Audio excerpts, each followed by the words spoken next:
En el día de hoy vamos a resolver un ejercicio aplicando el teorema del coseno para hallar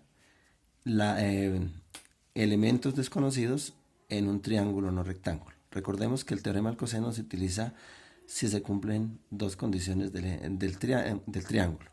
La primera de ellas es si se conocen los tres lados y ningún ángulo, o cuando se conocen dos lados y el ángulo que está entre los dos lados conocidos.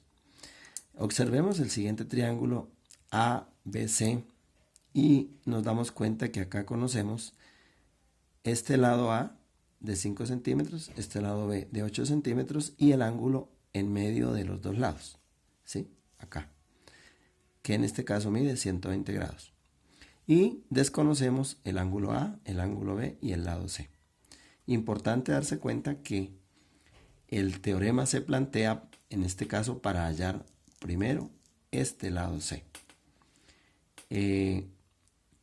Teniendo en cuenta cómo se escribe la fórmula del teorema del coseno, para hallar este lado desconocido tendríamos C al cuadrado es igual a cualquiera de los dos lados. Podemos empezar con cualquiera, con este o con este.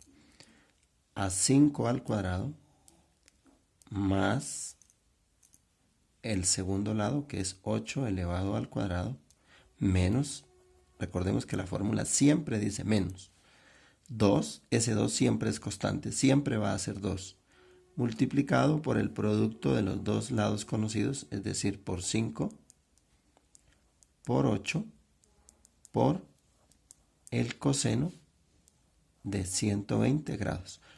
Importante, por el coseno que está en medio de los dos lados. O sea, si hubiese otro ángulo, siempre es por el coseno que está entre los dos lados que yo conozco. Bien, una vez escrita la fórmula como tal, empezamos a desarrollar las operaciones. Entonces decimos C al cuadrado es igual a 5. ¿Qué es 5 al cuadrado? Es 5 por 5. Es decir, que eso nos da 25. Más 8 al cuadrado, que también es 8 por 8, o sea, 64. Menos 2 por 5, 10. Y 10 por 8, 80. Por el coseno de 120 grados, que con la ayuda de una calculadora de funciones nos da menos 0,5. Este producto lo podemos escribir así o lo podemos escribir entre paréntesis. A mí personalmente me gusta más cuando hay un signo negativo utilizar el paréntesis. Bien, una vez hechos los productos, entonces comenzamos a hacer las sumas. Entonces tenemos que C al cuadrado es igual 25 más 64 nos da 89, la suma de estos dos. Y no hice la operación con lo de allá porque me falta hacer este producto. Si yo multiplico 80 por 0,5, eso me da 40. Y algo muy importante para tener en cuenta es que cuando yo multiplico 80 por 0,5, hay que darse cuenta de que este número es negativo y este también. Por lo tanto, tenemos que aplicar la ley de los signos, es decir, menos por menos. Y menos por menos nos da más. Aunque la fórmula inicial siempre es menos, hay una circunstancia y es que el signo cambia dependiendo del ángulo acá que haya entre los dos lados conocidos. Cuando el ángulo de acá sea menor a 90 grados, el producto de todo esto va a ser positivo, sí, va a ser positivo el producto, pero por el signo de acá, entonces se va a producir una resta. En cambio, cuando el ángulo de acá sea mayor a 90 grados, el producto del coseno va a dar negativo y el producto acá va a dar, con ley de signos, se va a convertir en más. Es decir, que vamos a terminar sumando.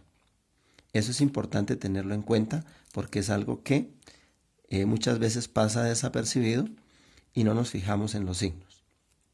Bien, como ya tenemos básicamente todas las operaciones y solamente nos falta esta operación, entonces procedemos a hacer la suma en este caso. Entonces decimos 89 más 40 nos da 129.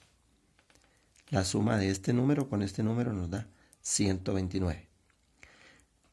Estamos a punto de terminar. Sin embargo, tenemos que darnos cuenta que cuando yo escribo la fórmula, la letra correspondiente al lado desconocido está elevada al cuadrado.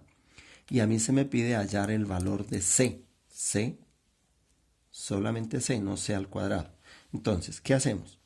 Sacamos la raíz cuadrada a ambos lados. Entonces decimos la raíz cuadrada de c al cuadrado es igual a la raíz cuadrada de 129. Cancelamos esta raíz con este exponente para que nos quede c igual. Y con la ayuda de una calculadora sacamos la raíz cuadrada de 129, que corresponde a 11,35 aproximadamente. Como estos lados están en centímetros, entonces la respuesta del lado desconocido se escribe en centímetros. Si las unidades de los lados iniciales están en otra unidad, como por ejemplo metros, kilómetros o decímetros, al final tengo que escribir en qué unidades expreso el lado. De tal manera que ya conozco entonces cuánto vale este otro lado, que serían 11,35 centímetros. Observemos lo siguiente. El lado debe ser proporcional a su ángulo opuesto, o el ángulo opuesto debe ser proporcional a su lado opuesto. ¿Qué quiere decir esto? Que este ángulo es el más grande de todos. Seguramente al hallar el ángulo A y el ángulo B van a dar mucho menor de lo que da el valor de este ángulo. Recordemos que entre los tres deben sumar 180 grados. Eso quiere decir que este es el lado más pequeño, entonces este va a ser el valor del lado más pequeño. Este es el que le sigue, que son 8, va a corresponder al segundo ángulo más grande. Y este, que es el ángulo más grande, corresponde al lado más grande de mayor abertura del triángulo, que es 11,35. Con eso queda explicado el ejercicio.